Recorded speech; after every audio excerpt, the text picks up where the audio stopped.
Hey folks, welcome back to LA Not So Confidential. I'm Dr. Scott. Hi, I'm Dr. Shiloh. We're so glad to be back. We have a somewhat of a better mic set up this week. You guys are so patient. Did you tell them last week that I had that freaking beep thing going in the charger? I didn't say anything about it. I was just imagining listening back to the episode of people like looking around their cars, like thinking, what is going on in my car? God. You know what? If we had planned that as a prank, that would have been... It was our Halloween prank. That's it. It was our Halloween prank. It was on purpose. You know, they have that on Amazon. Actually, they sold out on Amazon. There's a thing called the Destroyer, and it's a tiny battery-operated sound-emitting thing that can be fit in. You can slide it under upholstery. You can hide it.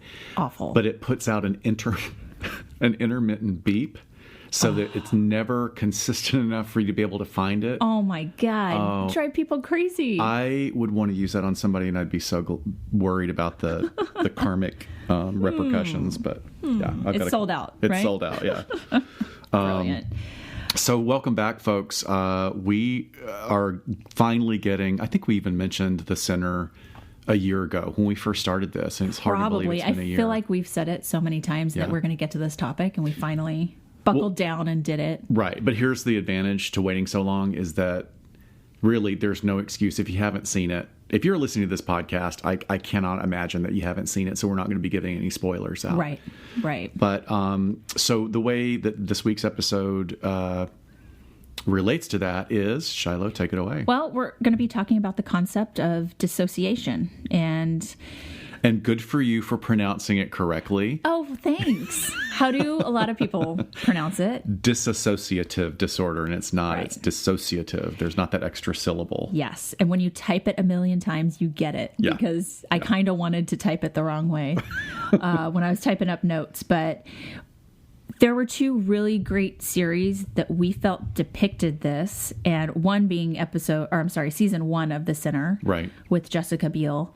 That was on our radar right away. Trying to say that 3 times fast. Yeah, exactly. But the other is a true crime docuseries that probably everyone has also watched, which of course is The Keepers, which has an even more powerful and realistic example of that. Yeah, the Keepers really takes you on a journey that I was not familiar with it. I mean, that's a rare thing with all the media saturation and stuff that you can watch these days. But I was really surprised that I did not know the story, and I had no idea where it was going to go. Right. Like I really didn't know it was going to go there. Yeah. So we're going to talk about dissociation and just kind of the evolution of it a little bit first, and then we'll get into just relating it to those series. And before we start, we got to talk about what I lucked into. I know. 2 weeks ago. Yeah. OMG. And I never say that, but OMG. So my buddy David Rodriguez, who was my boss when I was still working in production a million gazillion years ago, out of the blue called and said, hey, do you want to go to, I've got a +1 to this event. It's a literary award and you should join me. And like, my daughter can't go. And I'm like, it's their open bar. Of course I'll go. So we get there and it's amazing. It's like, it's a whole broad spectrum of literary awards for amazing poets, people who are doing political activism in their writing. I just can't say enough great things. Like Ai Weiwei was there, who is just a massive force in literature in today's world. And it was called LitFest, right? LitFest, yeah. And it was put on by PEN America? PEN America, yeah. And they have a great website, and I highly, highly recommend people to check it out and see. My brother was a... was he a nominee for Dodger Blue? Yeah, he was a nominee for a PEN America award. Wow. His book, amazing. Dodger Blue Will Fill Your Soul, short story fiction. I did not know that. We went to see, because he read, when was that when it was published? His signing 2 years ago now. Oh, God, the time goes. That was so good. Yeah. But where was this gala held? It was in Beverly Hills at the Beverly Hills Hotel. Really great setup. Good catered food, by the way. I'm very judgy about catered food I because saw it's your- usually rubbery chicken. You showed a picture of the butter balls dish, and I'm like, it's fancy. If they got butter balls, it's fancy. I tell you, I'm doing keto. So I'm just eating butter. And it looked like there was an iPad on the table for everyone. I'm like, were they giving away iPads? You know what they do is they set those things on your table so that you can donate money. Oh, Yeah, it's a little so interactive. yeah. And I was so blown away by the end. I actually was like, I'm going to donate money to this organization because they're Cool. doing some really cool things. But the amazing that alone was a great experience. But I had no idea that the hosts were going to be the absolute royalty of true crime podcasts, Karen and Georgia from My Favorite Murder. Yeah. I was like fanboying so bad, like banging on David's arm, going, "No, dude, you don't know, you don't understand how amazing these women are. You don't understand, you don't get it." Trailblazers. Yeah, seriously. So how were they as hostesses? Just phenomenal. Just that's like awesome. completely, it sounded like a little bit of it was scripted, but they were, Sure. completely spontaneous and really quick. I mean, exactly what you'd expect. Yeah. Very quick on their feet. And, lovely women, by the way, like totally decked out in like evening wear and looking Right. awesome. So I had to go and I have that moment, like as a casting director, I ran into, I interacted with celebrities. I mean, I didn't do the high end stuff, but I interacted with celebrities and I kind of don't, you see them out here or when you're working in the industry, it's like it becomes sort of normal. So you don't Right. get that impressed. I get impressed by the people that I have like sort of fanboy intellectual crushes on. And, these two women definitely fit the bill. And I was talking to David. I was like, we just got to please, let me go try and go backstage. So then I'm trying to compose myself after 2 drinks. Well, maybe 3 drinks. Okay. And I, all of the words came out in a rush. I'm like, "Hi, I'm a forensic psychologist. Isn't that I have a the podcast." worst? Oh God, I just sounded like such a doofus. I'm a such doctor, I doofus. promise. Yeah, I'm a real doctor. And they were so cool. Georgia was immediately like, "What? You do what?" And they were just so incredibly friendly. And it was really, we sat and we talked for a bit, and then we were taking off, and they were kind of walking out at the same time, and then someone stopped them, and then I awkwardly stopped as if I was waiting for them, Right. And then they were like, "Oh no, we're staying, we're talking to them," and then I felt, and I was just standing there like an idiot, going, "Oh well, yeah, have a good night. It was really nice meeting you," which was totally. It's so awkward. They were really wonderful, and I was an awkward dweeb, but it's all done with great fanboy. That's awesome. Crushes, yeah, it was- I knew it was they were really going to be cool. hosting that. I saw that on a message board months or weeks ago, I guess. And then when you said, "Oh my God, guess where I'm going?" I knew exactly what it was because I had looked it up and I knew it was like hundreds of dollars a plate, Yeah, to get seriously. a seat to it. But how cool. Yeah, it was really, really cool. And so they, we'll probably be talking about them a little bit more in the future too, because they have several things that overlap with what we do. And they actually have a very interesting take on a couple of things that I want to check out. So anyway, we'll get back to Yeah. that. But now we're going to be moving on with dissociation. So to get started on this subject, it's a fascinating and challenging area with a lot of controversy. Dissociative disorder, or as the Diagnostic and Statistical Manual calls it, DID, used to be called multiple personality disorder or split personality. We don't use those terms anymore because it's pretty much become a consensus in the psychiatric and psychological community to do away with that, to realize that that's not really a thing. There are aspects of it that fall under this broad category of dissociation, which would mean being separate from self. Right. In the same way that, like, we were talking, the alienist is a person who studies a person who is alienated from themselves. Yes. Except in this situation, the theory is that the personality, and I'm using that term very loosely, maybe identity is a better term, is that due to trauma, that the identity splits off into protective units that each play a particular role in a person's psyche. So there's a lot of controversy. My own experience is like, I'm going to be right up front, as I know you and I have talked about this. Forensic psychology in itself that is a subset of clinical psychology and has as wide a spectrum of pursuits and foci than as any other area of psychology. Absolutely. So I'm not going to say that we're experts on this area, right? No, I mean, not at all. In doing the research for this, I reflected on just my own history of working in mental health for 10 years now. And so that's a good question. How many cases have you come across? I would really have to go back and think of like what would fit the criteria for this. Right. But nothing comes to mind. But strangely, in the last few weeks, I've been exposed to a couple of cases that I could say, oh yeah, that was a dissociative fugue state or something of that nature with the population that I currently work with. So that's really interesting too.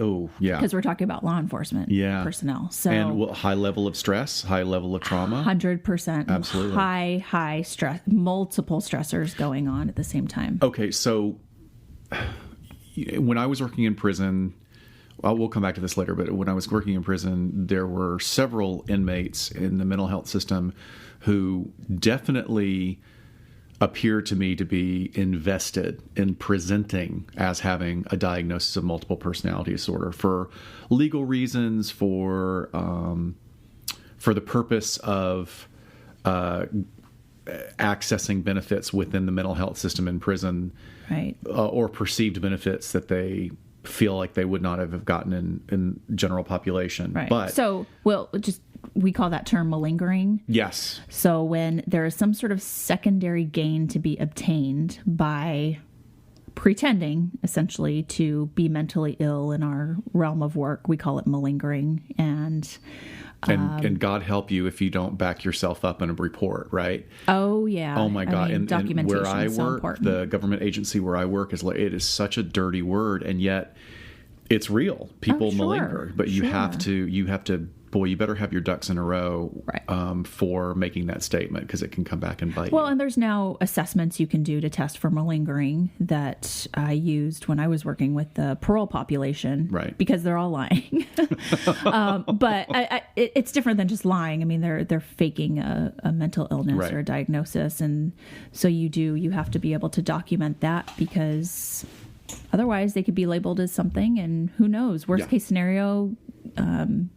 Get off in court from a serious crime because of it, which we'll kind of touch on as well as we go along here today. The other part of it that I had spoken to you about earlier is that, I have two colleagues in the community. One is Christine Madrosian, who works over in the Pasadena area, and she's really an expert on working in DID, and she's somebody that I respect very highly. I've heard her speak on it. I've read things that she's written about it. I've actually consulted with her on a couple of cases a few years ago. She does trainings for professionals. Yeah, so she's somebody that really, she's got the receipts. She's done the background research. And what I really respect about her also is that she goes out of the way to look at all the other confounding factors and comorbidity. And when we say comorbidity, we're looking at examples where there's more than one diagnosis going on. There's more than one active thing in the person's constellation of behaviors and symptoms. So I really respect her. Now, on the other hand, I've got a colleague who just diagnoses everybody with DID. Oh. And pretty rare diagnosis. You're just going to label everyone. Yeah. And that's frustrating for me, because that's indicating to me that that's somebody who just chooses to look through a particular lens. Right. And, the old saying, a broken clock is right twice a day. Sure. You might get it right, you might not. Sure. But one of the things that I think is fascinating about the controversy surrounding this diagnosis is what we call what is the term? Iatrogenic. Iatrogenic is a term that means, did this syndrome this diagnosis, this set of symptoms, did it actually emerge as a result of someone's mistreatment, not medical treatment or psychological treatment. So essentially the therapist's fault. Yeah, did the therapist cause it, right? Yeah. So there seems to be a lot of controversy in this particular area, probably more so than in other areas of treatment for what we call Axis 2 stuff. Right. We were just asked about it the other day. Right. And we were like, nope, doesn't really exist. Here's what it really is. And so that was kind of strange because we already talked about doing this episode. Right. I mean, but it's also, we have to be careful. Like it just, what we're saying is it doesn't exist in the way that the general population thinks it exists. Right. Even going back to when we were talking about in our episode about bad therapists, when we talked about Bruce Willis and The Color of Night, was that it? And the sort of split personality of one of the clients, like, no, that doesn't happen. Right. So tell me about the criteria. What's the textbook learning about it? Generally, there's 5 core components to dissociation. So I'm just going to run through those and we'll talk a little bit about actual diagnosis and the different ways it could be diagnosed. But the first core component is going to be amnesia. So some sort of recurrent memory problem. A lot of people describe it as sort of losing time. And they're basically gaps in your memory, and it can range from minutes to years for some people. See, that's one of the cases that I was going to bring up later that really, on a level, if you want to dismiss it and think, well, this doesn't exist, this is just somebody who wanted to create it, they wanted to leave their old life and go away and start all over again. But then there are other cases of people that don't fit that at all. Like they really were in a fugue, or how many people have disappeared as a result of this. That's fascinating. That is. I mean, we have so many missing people in this country and this world. I mean, it'd be interesting to know if we could just know how many were attributed to something like this. Well, wouldn't that be interesting if somebody did a cross section, if they had a list of like all these missing people of a certain age, and if we had any actual history on what was going on in their life before they disappeared. Like if there was a history of trauma, if there was a history of recent stressors, if that was something that was a key factor. Yeah, I think that would still be difficult because then we could say, well, there are so many stressors, they're just trying to escape their life. And they disappeared. Damn you and your intelligence. Devil's advocate. Dr. Shiloh.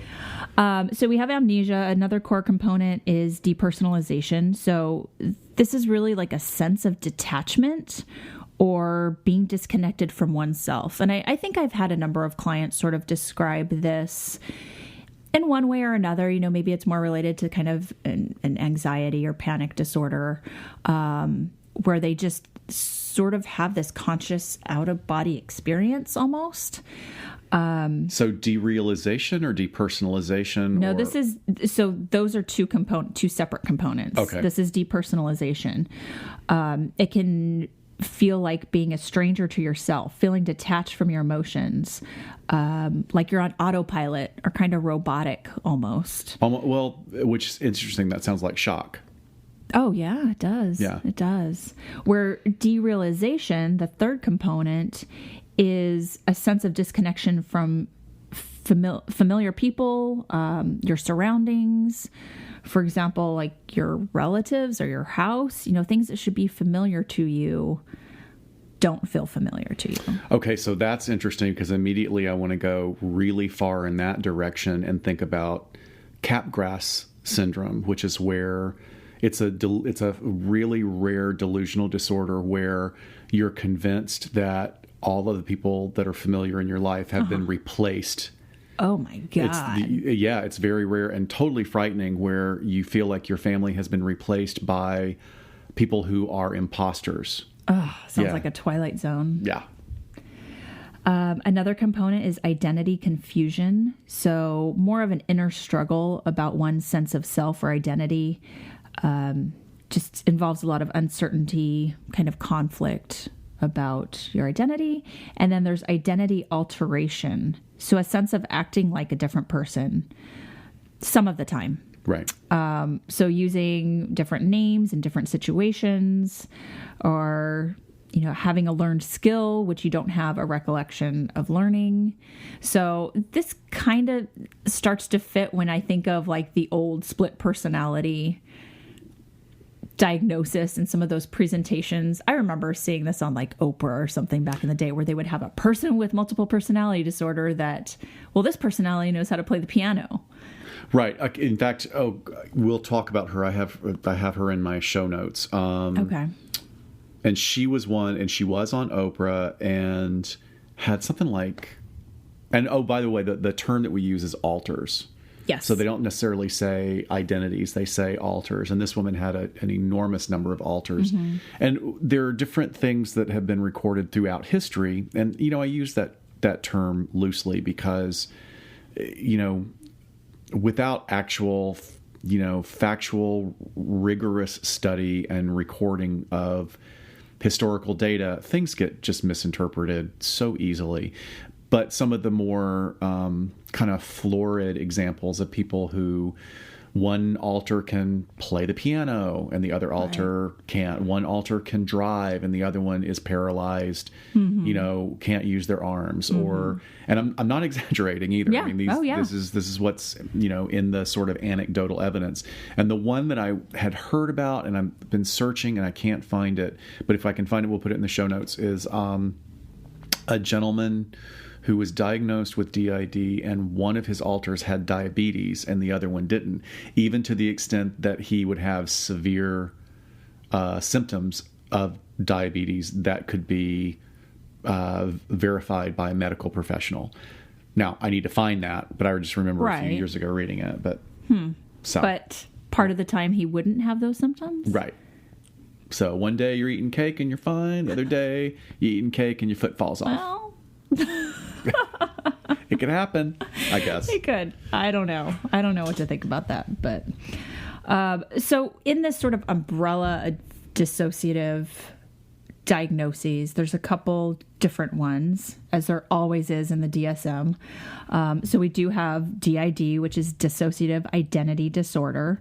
And basically that's described in the DSM as a disruption of identity characterized by two or more distinct personality states, which may be described in some cultures as an experience of possession. Right. Linking back to... Yeah. Going back to our exorcist episode. I have kind of some bells and whistles going off and relating to just, how much people are feigning this or what's really going on. But I know we talked about DID as a possible diagnosis for the classic case that inspired The Exorcist. So bringing it back. But really the disruption of sense of self, sense of agency, accompanied by related alterations and affect, which we've talked about before on here, how you sort of present. How your emotions are read by others or how they present. Your behavior, consciousness, memory, perception, cognition, and other sensory motory functioning. The DSM also says that these signs and symptoms may be observed by others or just reported by the individual. So, one of the things that I found fascinating, if you look, the DSM does a great umbrella and they, laser focus in on some. They don't, obviously, they're not set up to necessarily give examples, but I always love going to Great Britain and also Australia. There's a lot of psych research that's really, really rigorous that's being done in Australia and the UK. And one of the things that they talk about regarding DID is they always really want to center it, that if it exists, that really the precipitating phenomenon is childhood trauma. Right. And the majority of the time it's sexual trauma. Correct. Which is just horrifying to think of. And then plays later into how the story of Sybil was told, which we'll get into later. But the theory behind it is that the child has this fragile psyche that dissociates in order to cope with the stressors and the pain, which really are way out of the purview, the ability of a child of that developmental period to be able to deal with. Right, because we all have defense mechanisms that we use to protect ourselves and our brain so we don't go crazy. I eat. Well, that's not And exercise. That's not really That's a coping defense skill. mechanism. But I'm talking about something more psychological. But a child doesn't necessarily have those skills yet Right. in the development Right. of where they are, where their brain is. It's literally a mental escape of what is physically going on around Right. them. A checking out to the nth degree. So, aside from DID, there's also dissociative amnesia, including dissociative fugue. This is the most common dissociative disorder. Several types of amnesia, and there's many different causes.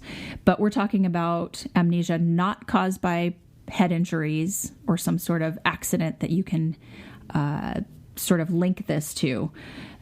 It's part of their mental health condition. So it could stem from PTSD or another acute distress disorder or several other types of anxiety disorders. So this does not have a link to a physical injury. Is Right. what we're saying. Which is another example of why it gets so tough for mental health professionals who are being, really responsible with their diagnostic process. It's just hard to swallow regarding the causality and how it pertains to repressed memories. And especially in the last 20 years after the Satanic Panic of the 80s.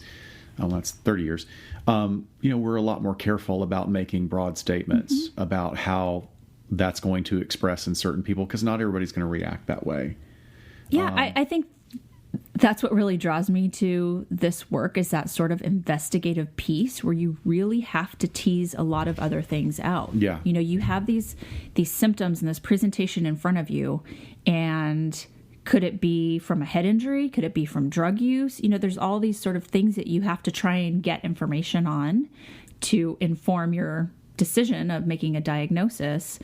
And I kind of start with those peripheral things. And once I can rule them out, it's like, okay, let's look at the psychological piece. So just to build on that, when I sent you a link, I sent you a link earlier today in preparation for this. Yeah. And in the tagline, I wrote "The Stupid, It Burns." And it was somebody on YouTube it was two people on YouTube. You went on a YouTube rabbit hole this morning. And this one really, one of them is supposedly a medical professional and was giving some examples that really, I just thought, we have to be really careful. I'll toss out things about people in the public, but I try and be careful about it. And this psychiatrist was talking about Britney Spears and how his observation of interviews and her, I think she had that very short-lived reality show, and it just seemed like he was making a lot of suppositions. Yes. That could really all be explained. And I'm not, there are things that have been tossed around, about what her diagnosis is.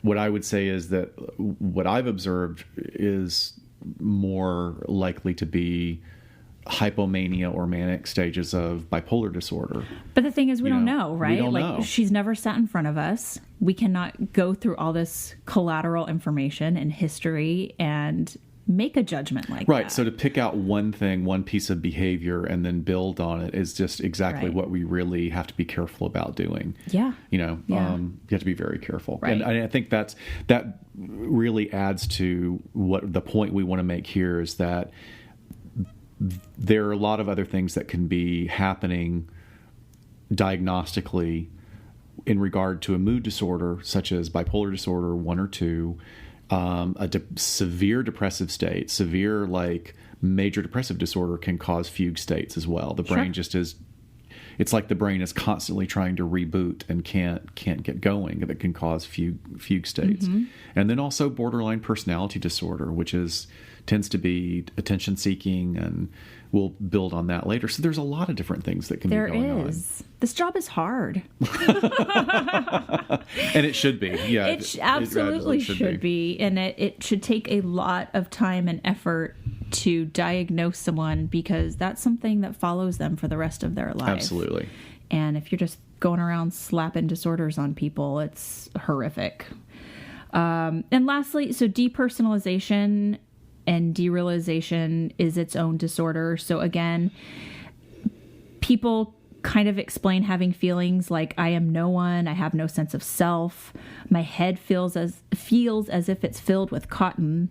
I feel like a robot, like I'm on automatic pilot, like we talked about before. I'm just thinking right now that I had a client one time that was trying to explain these episodes to me, and he would say, I just feel like a computer that's just about to turn off. Oh, boy, that's a very powerful image. It was so powerful, and I'm trying to get him to explain a little bit more. Of course, I go to sort of the physicality of it, and there wasn't a whole lot of physical symptoms, but he said, I said, do you feel like you're going to die? And he's like, no, I just feel like I'm about to lose power.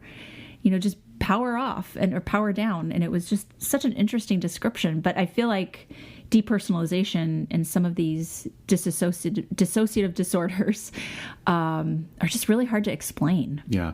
And how tortured that must. These are diagnosable sort of criteria that we're going through, sort of the worst of the worst, right? But right. Dissociation is something that a lot of people experience, probably the majority of people, on an occasional basis. I mean, but elements of it, right? Yeah. I mean, do you kind of get lost in a book reading it and then can't remember what you just read, or drive? The driving thing is a big one. How the heck did I get here? Yeah. I remember commuting. Terrifying. I remember when I was working at the prisons and I was commuting many hundreds of miles each week, and there would be, and here in California, there are long stretches of very sort of nondescriptive blank highway. And I would be listening to music, or I'd be lost in thoughts. It'd be early in the morning, or it'd be late at night. And suddenly, wait, where did that hour go? Wait, how did I get to this exit? No memory. Right. So that's an experience of detachment, of disconnection, of dissociation. It really is. So we all do this from time to time, but we usually describe it as, I'm just on autopilot. How many hundreds of times did you drive that road? Right. You could do it on autopilot. It was fine, but it's a little taste maybe of sort of these more serious disorders that we're talking about, but not that uncomfortable. Maybe distressful when you realize what the heck. I was going to talk about related to PTSD, but really we sort of focused on that already, just sort of the trauma aspect, I guess, in childhood, but you can also experience a trauma as an adult and have some serious stress disorders as a result of that. That can look different in everyone. Yeah, it can. And some of the hallmarks with that is that you're re-experiencing the event in an uncontrolled manner. It's coming up and you don't want to think about it or re-experience it. And maybe to dissociate a little bit is essentially a coping mechanism with more complex PTSD. Which is very far. I mean, it isn't interesting because we started out talking about this being an umbrella term, which is covering a lot of territory, because what you're speaking of definitely doesn't go to what people's general misunderstanding of the diagnosis of that there are different identities inside you. That's sort of really the belief that persists about DID, that there's someone different or different people, entities, identities inside you, and this only adds to the confusion about the disorder, and sort of looking at people as if they're bizarre when it may be a stress-related disorder. And also what's making it worse is that unless you're somebody like my esteemed colleague Christine, who really follows a rigorous standardized protocol for her treatment, as opposed to a lot of people out there that just try anything that they want to try, which then can make the situation worse, which we're going to give a very solid example of in a bit. Good for her. Yeah, with the trauma, the piece of that sort of hits home with me being in law enforcement and having several critical and traumatic incidents, as well as now working with officers in that aspect.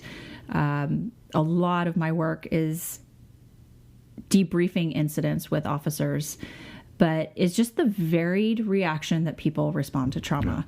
And it's so interesting because, we always say there is no right or wrong way to react to it, but it is so varied. That an officer can go through a shooting and everything is hyper focused. You remember absolute details of everything. Or there can be an officer that can't even remember that they fired their weapon. Like, no, I don't think I fired. Oh, there's rounds missing. And it happens so fast. And when your life's at stake, there are pieces of your memory that can completely be gone. I mean, I remember from one of my shootings doing the walkthrough afterwards with the investigators that are doing the shooting and asking, oh, did you ever go and seek cover, here behind this vehicle? No, I don't think so. I don't think I did. And then they go, well, you were with your partner who got shot and the blood trail leads here. I'm like, oh, I don't even remember that piece of our journey that night. How long into your law enforcement career were you when that happened?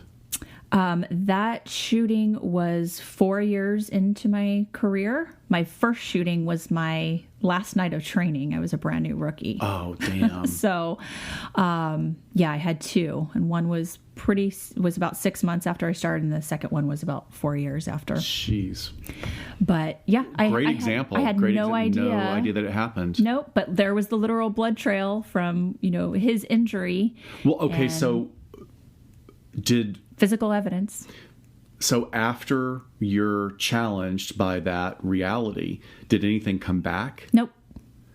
Wow. No, I just sort of trusted in the physical evidence that, we were together. The blood trail showed that we had gone there for a period of time before we then sort of got out of the scene where we were at, found better cover, I guess, and got him out to get him medical treatment, of course.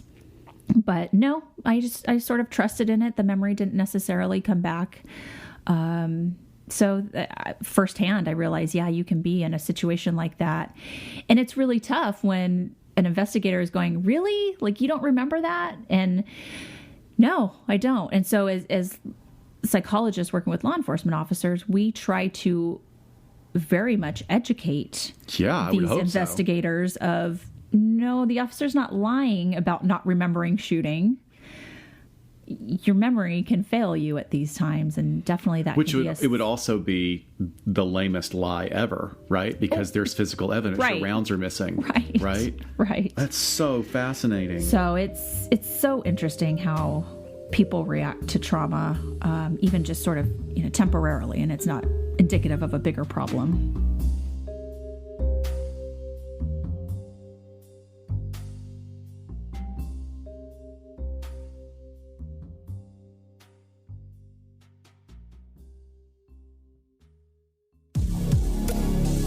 Listeners, looking for a morbid podcast to fill your deadly desires? I'm Mackenzie. And I'm Olivia, the host of Death by Champagne, the podcast here to keep you up at night. Each week, we have a booze-fueled conversation about scary murders, haunted houses, cold cases, tales of the occult, and anything else that's spooky and deadly. Find Death by Champagne on your favorite podcast app and subscribe to hear about stories like the demise of the Lemp family, an insane episode on kidnappings, the Beckford hauntings, an episode dedicated to crimes in Australia, and others like Ouija boards, vampires, and cold cases from the Midwest.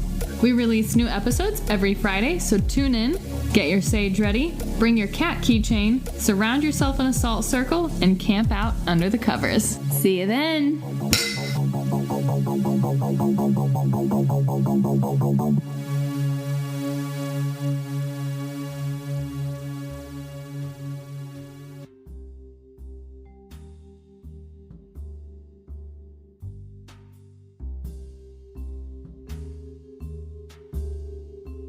Yeah. So the first example of how this is portrayed in the media that I want to use is not the oldest one by any means. It's only a year old. It's a great show called The Sinner that was based on a German crime novel by Petra Hammesfahr. Hammesfahr? Okay. That's as good as I do with my Teutonic background. So it was only 8 episodes on the USA Network back in 2017. I think I marathoned probably the first 6 because I caught it late and I mean, I could not put it down when I saw it. Jessica Biel plays a young woman that we see from the age of probably 16 to about 23. She's a great actress. One of the things I really like about her is that her sort of detached coolness was perfect for this role. Not that she's cool, but the detachment was really great. Right. So because she's so gorgeous to look at. Yeah, she's really beautiful. And there is a way in which you kind of put that aside and you're really just connected with her lack of emotionality in all of this. I mean, even in before sort of the incident that sparks all of this, she's just sort of this melancholy young wife, you know, mother to a little toddler. Which is they you know, okay, so her name is Cora. Cora? Cora. Cora. Yeah. Okay, so Cora is in her early 20s. She's married to, you know, a blue collar worker, a guy that his family owns. God, it's been so long, and I remember what HVAC, business. like HVAC. That was it. Air conditioning. So they have a toddler, and you know what seems like to be a happy relationship. Right. You know, it's just like you see this slice of life at the beginning of the show, and everything is building up in the first episode to them going to a local lake beach. Right. So they go to the beach. Her husband is watching their toddler. She goes for a swim. And that's the first clue you get that something is off with Cora. Right. In that she swims way outside the parameters of the swimming area. She goes to a very deep part of the lake, and she swims really deep down. You can tell this is a very, very deep lake. And not only does she swim down, but she holds her breath and holds her breath to the point where her husband notices that she's gone and starts to panic a little bit. He starts to panic a little bit. He's not seeing her anywhere in the water. And then she surfaces, and the look on her face is just this intense blankness. Right. That's a great way to put it.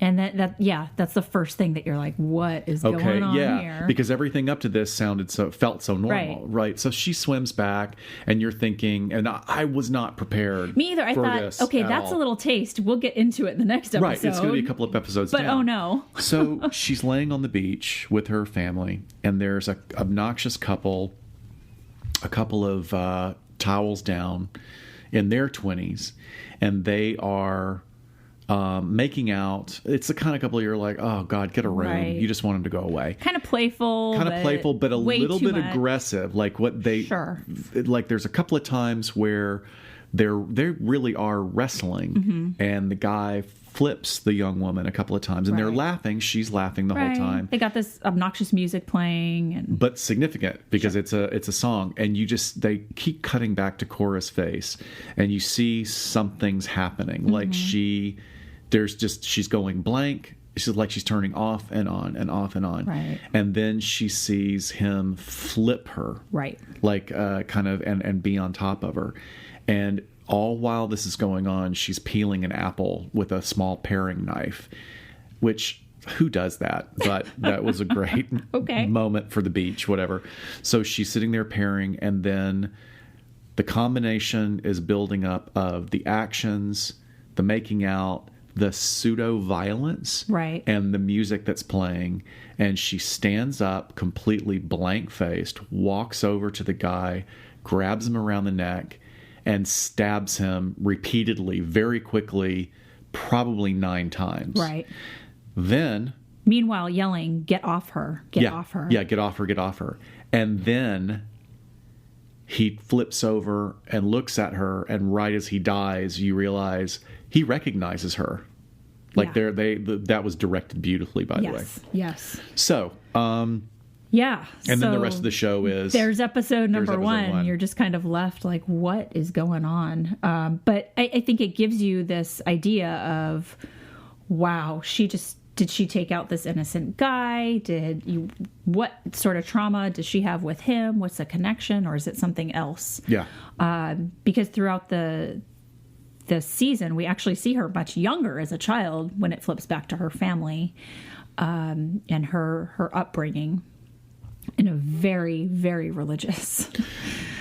Yeah, and done well. I would even say traumatic, in a lot of ways. There's some physical punishment weaved in with the religion that is just kind of brutal to watch. Kneeling down on rice, that was to brutal. pray. I thought what was interesting is, we've got one of the classics of sort of overbearing religiosity and abuse of a child is portrayed by Piper Laurie in the movie Carrie. Right. And it's a bit over the top. I think even Piper Laurie says in a couple of interviews that she actually thought when she got the script that the movie was a comedy because she couldn't believe that it was written to be that over the top. So she plays it quite melodramatically, but it's frightening in a horror movie.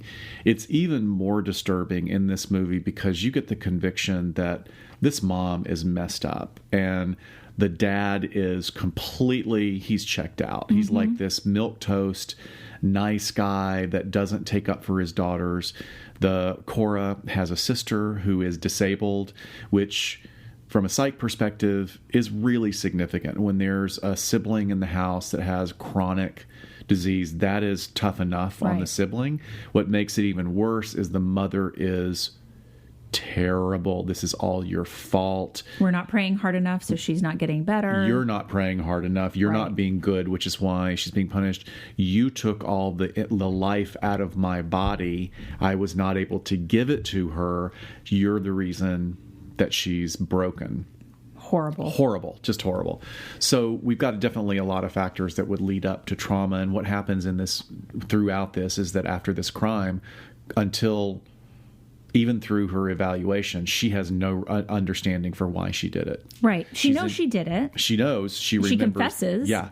But she has no idea what the reasoning is. And, of course, there's a really interesting cop character played by Bill Pullman. He's so great. He knows that something's up. Yeah. He believes that she's not lying, that she doesn't remember this.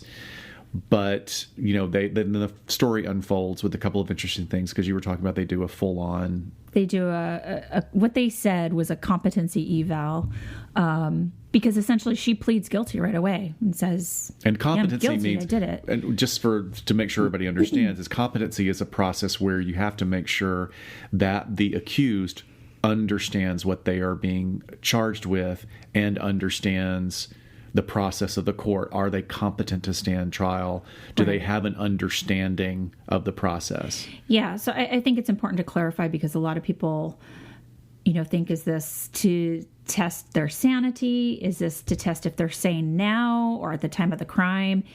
That's really not the issue. To see if someone is fit to stand trial, to see if they're fit to stand trial, can they understand who the players are in the courtroom? Can they be of help to their legal defense? Do they just understand what's going on in the most basic way? So it really doesn't have much to do with were they crazy at the time that they did this. So they're kind of they're taking literary license and kind of lumping them together a bit. Little bit, but they even show the sort of multiple evaluations that she goes through with some of the not social workers, whatever mental health professionals they used. And then the detective goes in and tries to talk to them about that, which there's some confidentiality stuff. Yeah, I'm like, exactly. Nope, doesn't work like that. But yeah, Harry is he's the detective, the character name. But yeah, he definitely knows, no, there's something else here. But then she does tell some lies about some things, and so it's very muddy. It is muddy, but I did not, as a character, I understood why she was lying because she had, the other part that we didn't talk about is that she completely leaves her family to start a new life. Her family don't even know that she's one city over. Right. Married to this guy with a child because she wants nothing to do with them. And then there's an unfolding in the story later that we find out that there was a really tragic event around her sister and the one time that they actually kind of are able to get away from their mother's influence. And that turns into what we would call the precipitating event, the trauma that would be based on the trauma of their childhood growing up in this religious household. But you brought up something, the confounding factor in this is that it's not just trauma that is sort of put out as the reason for this dissociative fugue and amnesia that she has. So we're sort of led to believe that, but then it turns out that because the boy that ends up killing accidentally her sister ends up dying due to probably heart failure while she's having sex with this guy.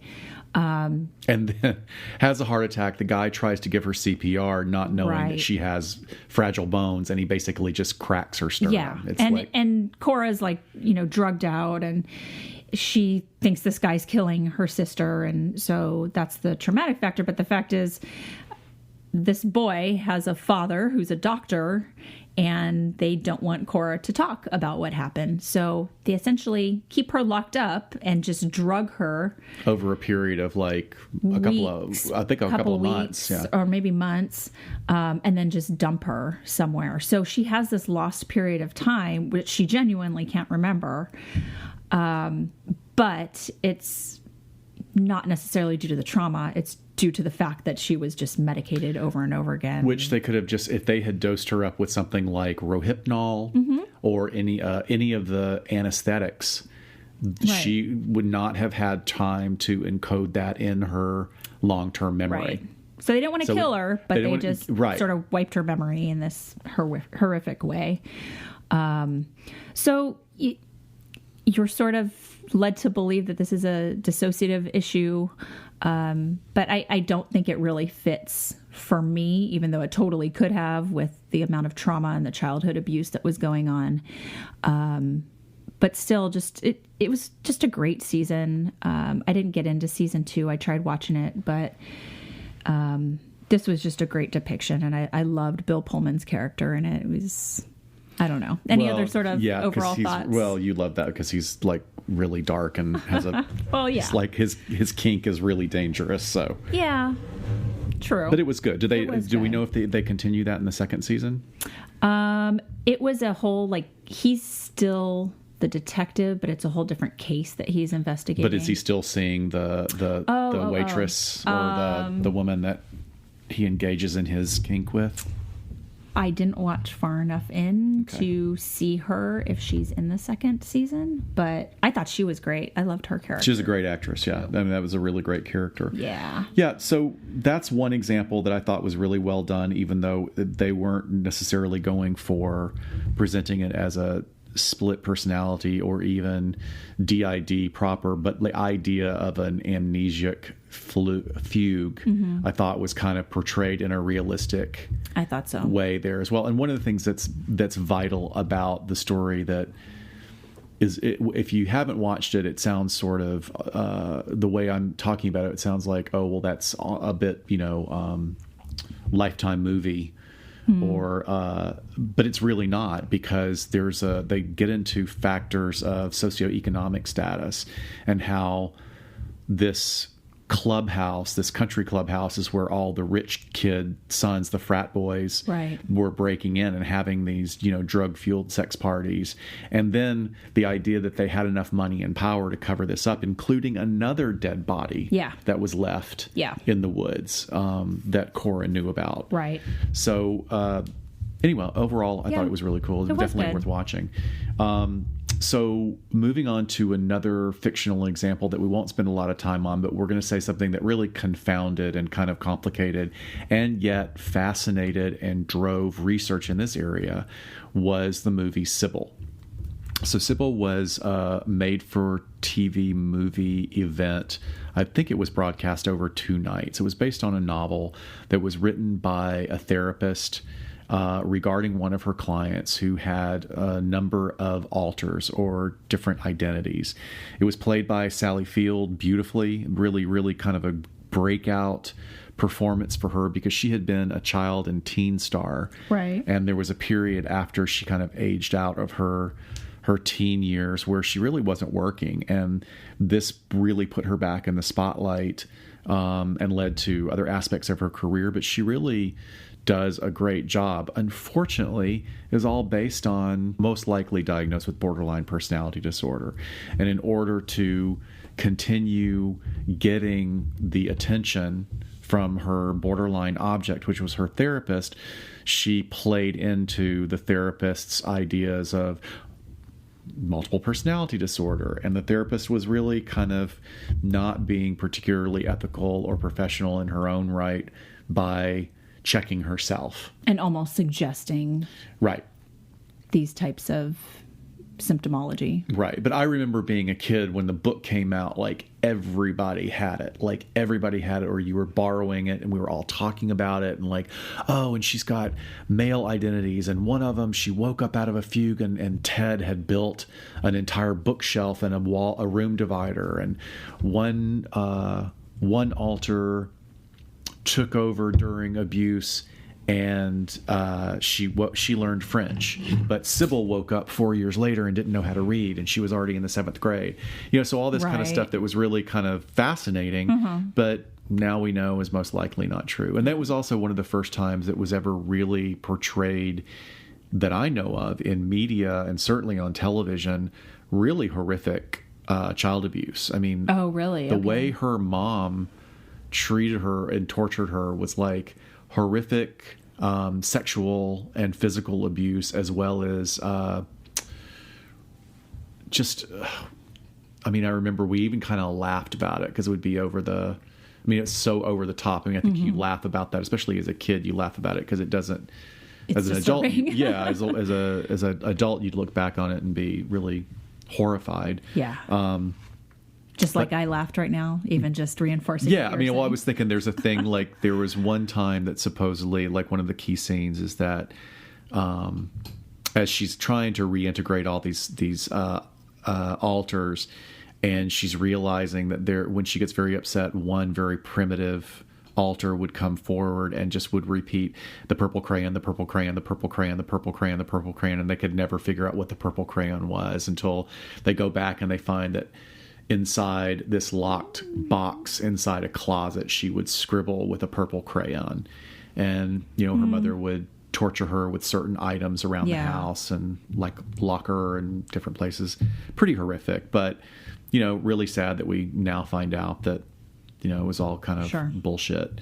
There was an earlier movie with Joanne Woodward. Interestingly enough, Joanne Woodward plays the therapist. I was going to say she's Sybil, in the 76 version. She was in a famous movie called Three Faces of Eve. Oh, right. Playing Eve White, Eve Black, and Jane were the three alters. And that actually probably has more possibility of being true. But and it's even said that case she had more. She actually had more alters, but they just kind of boiled it down into that. Into those three. Wow, that was from 1957. Yeah, 1957, which was probably one of the first times that it was ever portrayed. Well, certainly by a woman. Right. Or in a woman's case. So Oprah had a guest on that you can watch on YouTube, and that's a very interesting one. And she seems very genuine, and interesting how she talks about her process of through years and years of intense therapy, reintegrating her alters.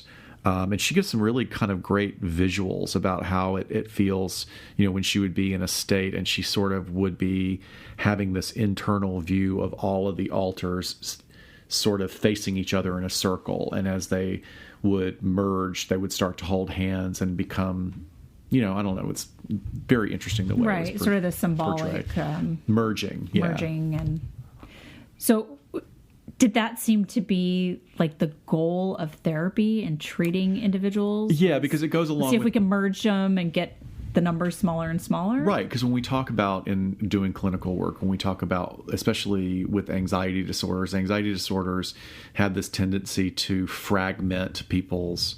I don't want to say personalities, fragment aspects of their psyche, and not that the idea of even sort of who you are throughout your day. Who am I when I'm sitting across from a microphone from you? Right. Who am I when I'm talking to my boss? Who am I when I'm talking to a supervisee? And we all have all these different aspects. That's and weird because I'm the same to everybody. You absolutely are. Definitely not. Because you are blissfully unburdened by the need to please people like I am. We are both Geminis, Exactly. so that is absolutely not true. We contain multitudes. Yes. But yeah, the idea of, we have the idea of the fractured or the fragmented self, and then the idea of the sort of the overview of what I've seen of the different techniques towards working with DID is to reintegrate, or I guess to use a modern computer term, to defrag, right? To get everything back. That's so interesting. I mean, I just think just address the trauma, like, just, right? Like, come on, right? I get it. It's sort of like addressing the symptom instead of going to the trauma. Yes. Yeah. No wonder it was such a shit show for a long time. Oh yeah, just people not knowing what they're doing, and also that sort of, and also let me say this too, and I would want to. We've touched on this before in other episodes, but the idea that in media, how we portray childhood trauma, almost the majority of the time, always they blame the mom. And it's easy to blame the mom because the mom is the easiest target and generally has the most influence in the early developmental years of a child's life. But let me tell you, it's just not fair. We even had, I think we've talked about this too, we had a theory in psychology that thankfully is no longer taught except as a warning. If we had this idea of the schizophrenogenic mother, so that the sort of the insanity of the maternal force would be then translated into the behaviors and the experience of the child. And that's not true. It's not fair. And I think it's another expression of internalized and explicit misogyny we have in our society. Yeah. But entertainment loves that. Oh yeah. Storyline. Absolutely. It's an easy target, right? So I would like to start talking about the Keepers. Oh, God. Let's get into the Keepers. Yeah, I'm going to have to prepare myself for this one, man. We won't get too much in depth because they're just going back and watching the horrific abuse from these people in power is just disgusting. And I want to talk a little bit about power bases as well as we go through this. But can I just say one thing? Yeah. Okay, I had no idea what it was about. Like, I had seen Spotlight, which is about church abuse in Boston, I believe. Mm-hmm. Or was it? Yeah, it was Boston. Mm-hmm. Okay, so everybody was saying, you got to watch The Keepers, you got to watch The Keepers. I had I knew it was going to be bad, but I did not know that it was going to take two right turns into absolute horror, and that it's true. Right. That it's all, like, this is not a narrative device. No. This is all, and part of the horror is the apathy by the people in power, particularly one person. I'll let you get on that soapbox. But I'm getting back to you. There. Go ahead. So this takes place in Baltimore. Right. Which is such an interesting backdrop for this story because the first Catholic diocese in the United States was in Baltimore. So if we're talking about deep Catholic roots and nobody wanting to go up against the church, I mean, this really hits home in this area. But this is the late 60s. And essentially the first episode opens up with the death of this nun that taught at an all-girls Catholic school, Sister Kathy. And so that's what you kind of think, okay, this can be a murder mystery. Right. About this nun. Who killed her? Who killed, and that is the title. Yeah, who killed Sister Kathy? But so she goes missing. 2 months later, her body is found, and there's blunt force trauma to the back of her head. And it's even more of a twist in the first episode because 2 weeks later, another young woman goes missing who's not affiliated with the church or anything, but sort of same MO. And her body is found pretty quickly, a couple days later. But there's this idea of who's in our town, who's in our city, where these young women have been out. And it's a nun. Right. One of them's a nun. A nun. Who kills a nun? Right. Exactly. So we get introduced pretty quickly to these two women who are former students of Sister Kathy, and they've been investigating this just, from their little desks in their houses in the evening when they're done at the end of the day, as well as an investigative journalist that had written about the case. But they want to get to the bottom of who killed Sister Kathy because she was everything to them. She was just such a bright spot in their education, and she was young herself, so they really connected with her. And beautiful, like yeah. just somebody sort of this, and every description of her is just glowing. How much of an advocate she was for the young women, and how much of a mentor she was to all of them. And progressive and hip, and just they really connected with her. And so it does sort of start out as this murder mystery. And then at the end of season 1, we get introduced sort of to this character known as Jane Doe, who says, they just have her voice sort of at the end of the episode saying that Sister Kathy was killed because she was going to talk about what was going on in the school. And they used her death to keep me quiet. And then you're like, what? I know, that was the first right turn. You're like, wait. What?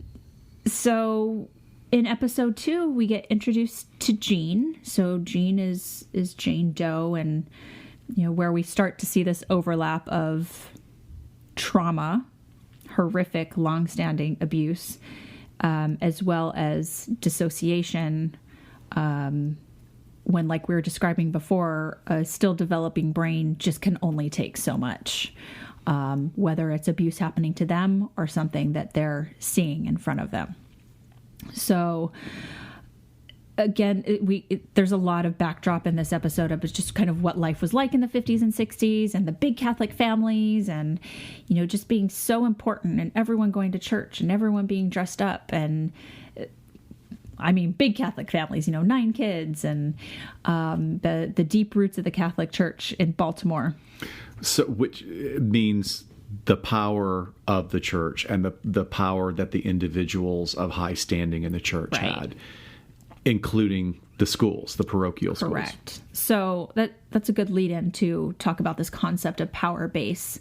And I think this really got drilled down for me when you and I started working with sex offenders, because of a lot of sex crimes being all about power and control. But essentially a power base is whatever makes someone have more power and control over the other person because of a variety of a bunch of different factors. So it could be their size. If this person is bigger than me, automatically, there's this idea that they have more control or power over me. It could be that you're a male and I'm a female. So sort of strength, size. Perceived standing, perceived power. Right. It could be a weapon. So if someone has a weapon, they automatically have more power in the situation. The element of surprise can also be a power base in and of itself. So if you want to compare two situations, if we're talking about sex crimes, you think of like, okay, date rape, right? So date rape, usually someone you know, usually someone you trust. You're with that person willingly, going out on a date with them. There's not a whole lot of those power bases that I just talked about present. But if you're walking down the street and a guy jumps out from behind the bushes with a gun in his hand, you got the element of surprise, you got a weapon involved, the fact that you weren't even thinking about coming into contact with something or with someone, automatically you're off kilter. You're more likely to be victimized. Right. But there's also the idea of authority being a power base as well. And that can have to do with the role that person has over the other person. It could be the patriarch of the family. It could be a boss. It could be someone in authority, like a police officer, a priest. A spiritual leader that then also has additional weapons, which is 2,000 years worth of patriarchy. Right. Yeah, it's a little bit powerful. But just the fact that their role is one of authority and one of trust. And how are you going to battle against that? Or how are you going to come out to people and say that person did something bad to me? Well, and also in this case, so you've also set up the idea that someone would have the wherewithal to do that. And the way that these horrific abuses happen in the Keepers is that this priest, the two priests actually, used emotional and spiritual manipulation to convince these girls that they were unworthy of anything, right, barely even worthy of any attention, and imperfect and soiled in the eyes of God, and the only way for them to redeem themselves were by participating in these absolute heinous acts. Yeah. And I think it goes to, when people always say, well, why did this victim wait so long to come forward? I always try and bring people back to power base. And I think celebrity is power base. Bill Cosby case is just a perfect example of this. Who is going to believe me? Right. That this person that is America's father and beloved comedian did something horrific like this to me. So that's why people wait years to come forward until they finally find the strength to do so. And also in numbers, which is also what happened in this issue with the keepers. So Jane Doe, she starts talking about how she was abused by a family member when she was young. And she goes to confession one day and wants to talk about this in the sense that she feels guilty. She's no longer being abused. It sounds like she aged out of her abuser's preferred age range, but she still is harboring this guilt about it and never told anyone about it, doesn't know what's going on, and goes into confession and starts talking about it to Father Maskell. And essentially he says, I don't know if I can forgive you right now or God can forgive you right now, but let's continue this later. And so Father Maskell was the counselor of this all-girls school. So he was trained in psychology and had some degrees, and he was the counselor. As you were talking about earlier, just the weaving of spirituality and religion into it, like making the sign of the cross with his penis on her stomach, or calling his semen the Holy Spirit. The Holy Spirit, to take in, to swallow the Holy Spirit. Right. It's disgusting. At some point, there's another priest that is from the school that joins in on this. At another point, he brings out a gun and puts it to her head and threatens her. Oh, let me add, her father was a police officer. Right. So he tells her, your dad will kill you if you ever tell about this, because of essentially what a whore you are. So going back to what you were just talking about, these bastions of power, not only is it happening in the church, using the tool of the spirituality, the religiosity, the shame, it's also putting another foundation in there of another brotherhood of policemen, right, and that blue line. Right. And also, even though she's being threatened with her dad killing her, it's also danger to him, danger to the rest of the family. And a literal brotherhood, because Father Maskell's brother was a police officer in Baltimore. So, that's a whole nother thread. He was also a reserve police officer, right? Right. That's right. Or he was the chaplain for the police department. Oh, God. Even worse. So incestuous. But there's one time where, in all these sessions, he's saying, well, maybe this time it'll work. It'll wash away your sins. And essentially that was sort of the goal. And so she's thinking, okay, I'm going to do this again. Maybe it'll work. But one of these sessions, she opens up her eyes and there's a uniformed police officer in the room. And Father Maskell is having her do things to this police officer. So, God, talk about, cultish. It feels so much like a sex abuse cult also, bringing these other people in and the torture. Well, and the it ritual. kind of is. Yeah. Yeah. But, there's this first sort of flavor that I got of dissociation when she says she walks out of his office and she said, I would hear the click of the door and it's like I forgot everything happened. So there's this early, okay, I'm going to pull myself together, forget everything that happened, and go on about my day at school. Once again, going back to shock. Right. Shock, and then compartmentalization, all these sort of one by one, these little factors that would add to dissociation. Yeah. And she would say, he wouldn't give me a towel to clean up with, nothing. It was get yourself together and get back to class. So, whether it was conscious or subconscious of this sort of dissociating, I gotta go back to class. I don't know, but it felt like kind of the start of something for her and the way her brain was coping with all of this. They have a wonderful psychiatrist who is in, I believe, episode 6. I took down, of course I didn't bring it, but he goes into the neurochemical processes involved in trauma and really just spells it out. Like, no, we have science behind this, that there is trauma creates a neurocascade of these chemicals that create blockages and would absolutely support, this trauma.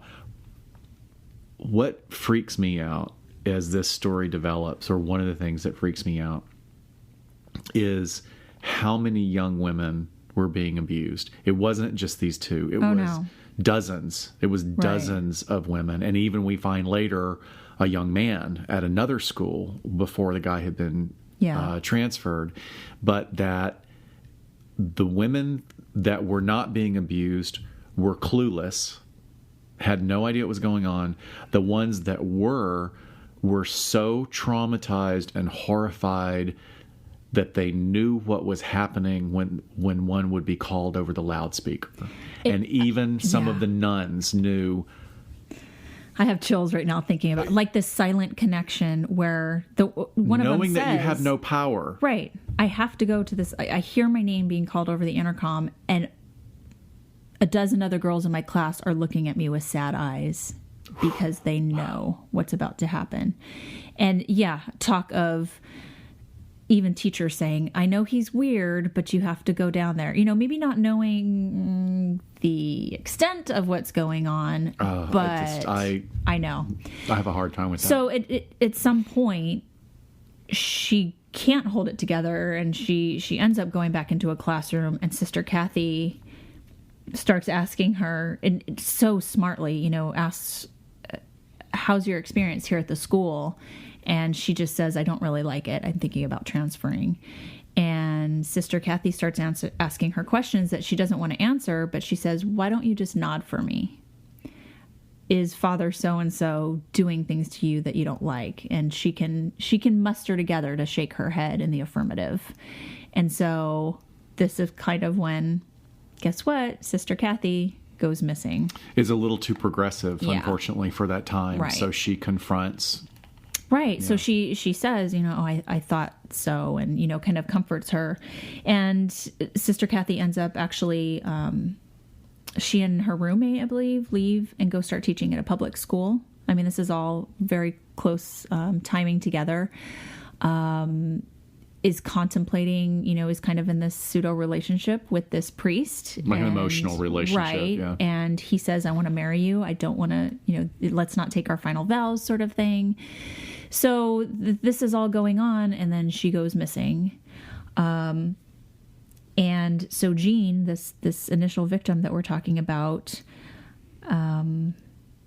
gets taken by Father Maskell to the woods, and he shows her Sister Kathy's body, rotting body, before it's found. Maggots on her face, and she's talking about trying to clear them away from her face and clean her up, and she's just so traumatized.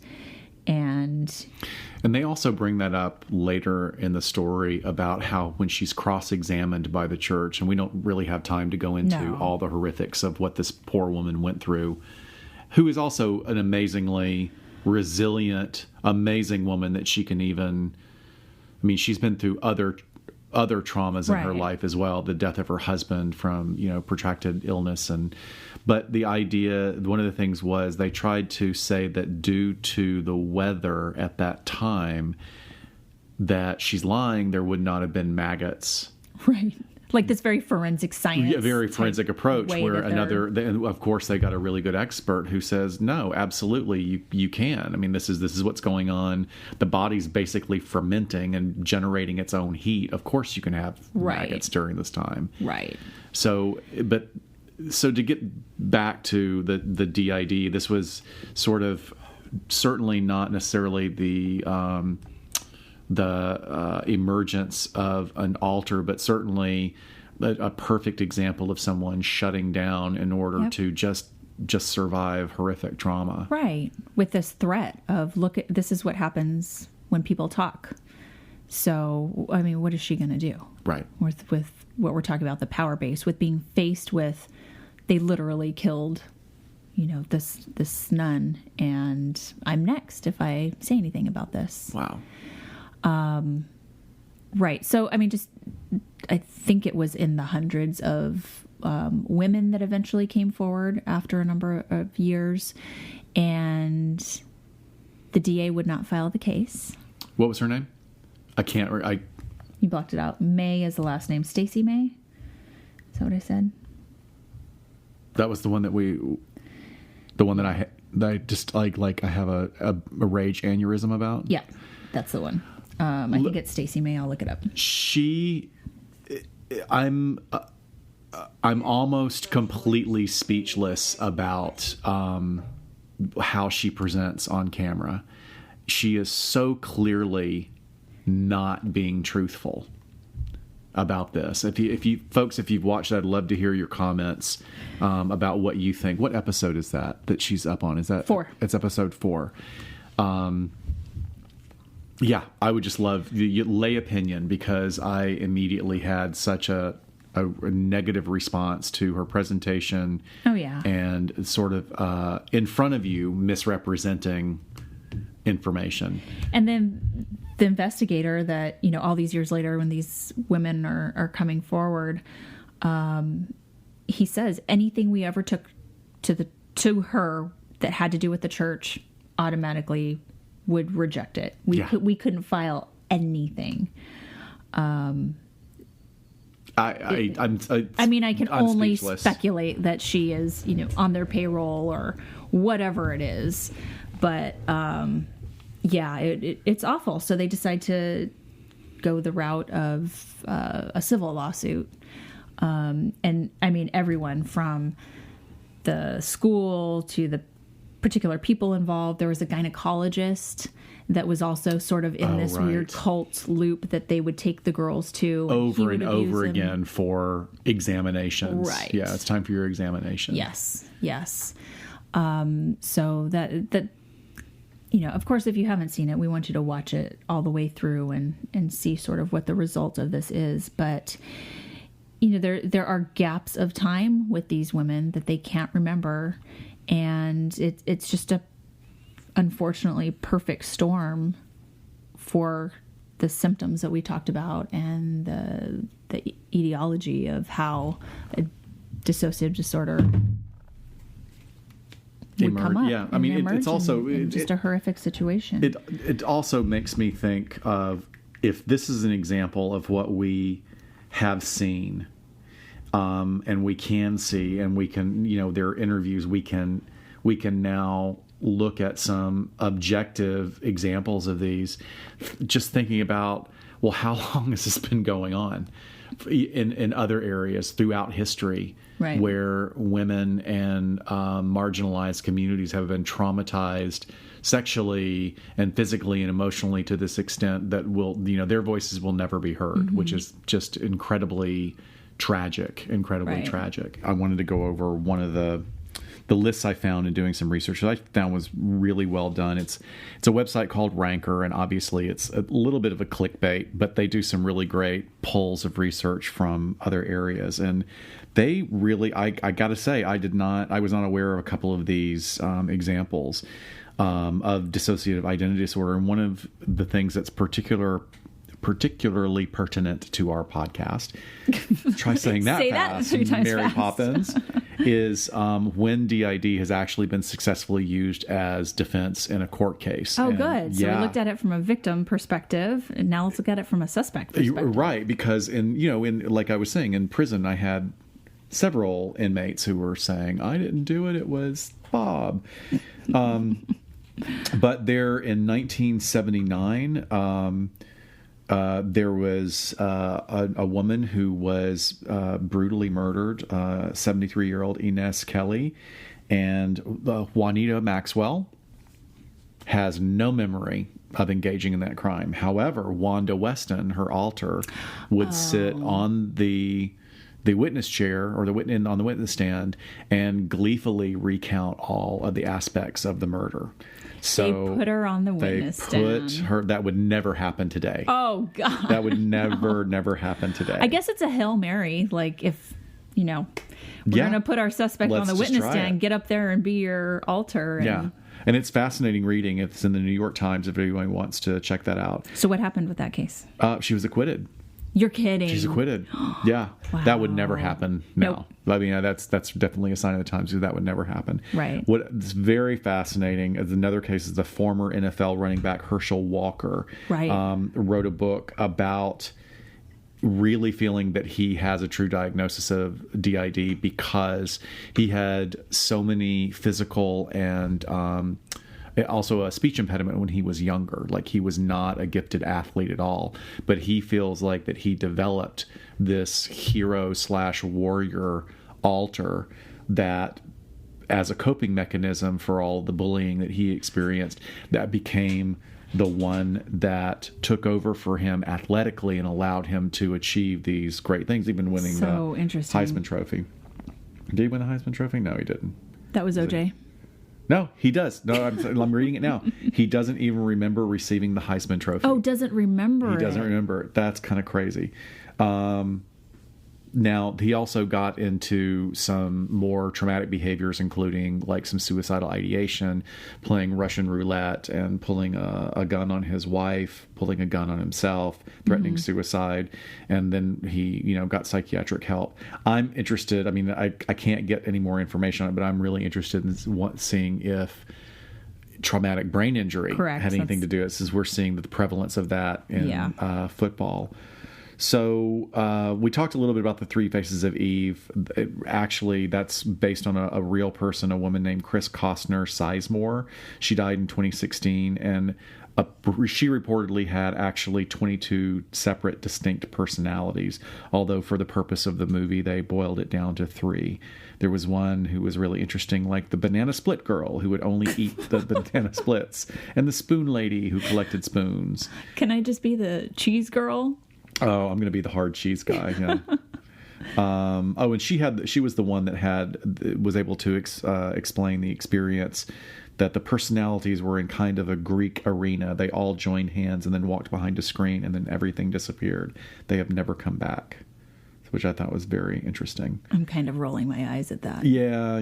It's kind of, I can hear them grinding. Yeah. There's another, Karen Overhill is a very famous one. There's a woman in Britain named Kim Noble that actually, of all the ones I read, sounds really the most realistic. History of trauma, and she was in and out of psychiatric hospitals, but seems quite legit. Any more where they were accused of crimes and use that as a defense? No, not that I can find. I mean, there's... no. There's been like offshoots of it, like the sleepwalking defense, or where people are in these fugue stages, so they say, and they can't remember. I mean, I guess those are all sort of what they're trying to do here. Right, but not necessarily multiple personality, but just the sort of amnesia. And you would want to look at that certainly through a fine diagnostic lens, I would think. Yeah. So, and then I didn't realize, it's interesting, I did not realize the name of Sybil, quote unquote, came out. Her name was Shirley Mason, and she admitted to making it up in order to get attention from her physician, Dr. Connie Wilburn. They say physician, so I wonder if it was a psychiatrist. Probably an MD. Wow. Yeah. What a cool wrap up. Yeah. Okay. So interesting stuff that we talked about, folks. We've got another thing very exciting. We have a guest here who's going to help us with our giveaway today. Yeah. So, say hi. Yeah. Yeah. You want to say over hi? Here by me. Okay. Be careful of the cord. So, say hello to everyone. Hi. What's your name? My name is Sydney. How old are you? 6. This is my daughter. So Scott and I are babysitting / podcasting at the same time. So we brought Sydney in today. She's been so patient with us. I'm a little disappointed that she hasn't learned how to mix me a Manhattan yet. Well, come on. She's I watch videos with it. Yes, you do. No, I don't think you do. I don't think you. No, like dance videos that they take out the hat and they look at it. Oh, and that part. they Okay. do the dance. Oh, and by the way, Okay. folks, she's only been in here for like 1 minute, so she Oh, was yeah. not listening to any of this. We promise she was not exposed to any of this. Bad parent. So, okay. So our giveaway, this is like the mug scandal, right? Yeah. So hang on. Not yet. So a friend of mine that I actually worked at the police department with, Peggy, she was a dispatcher, started this company where she makes customized goods. She's done some hats and t-shirts for me and mugs.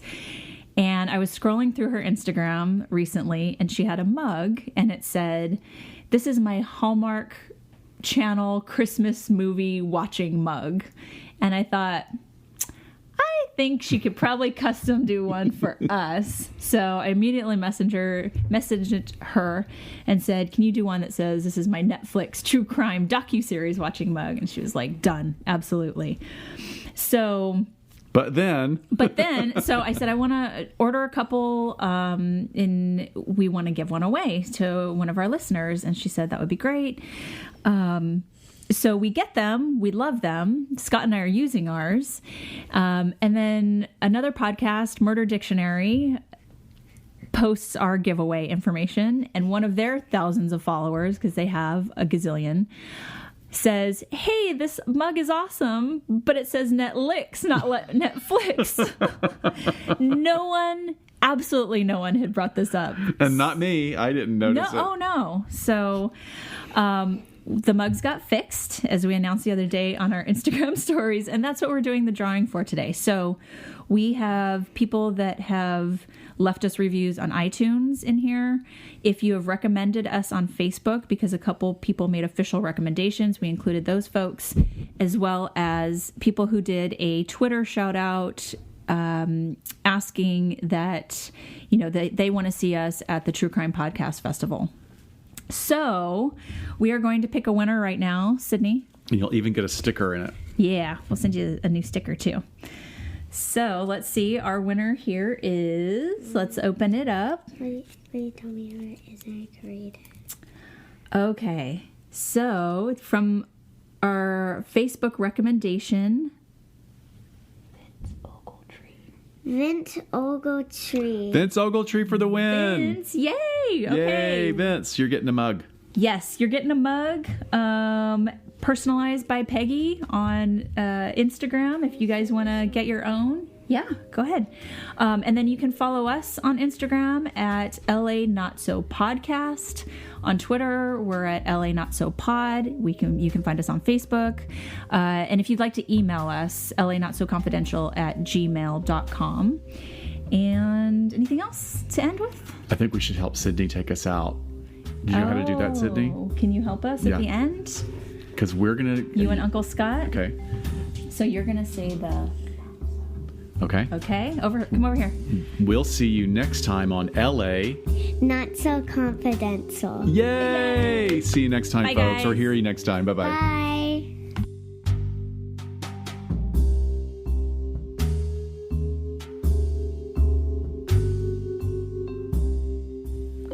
For all of our LA Not So Confidential fans, we are pleased to announce that we'll be making an appearance at the first annual True Crime Podcast Festival in Chicago in July 2019. The True Crime Podcast Festival is going to be all about giving you access to your favorite true crime podcasts and interacting with your favorite hosts in one-on-one and forum meetings.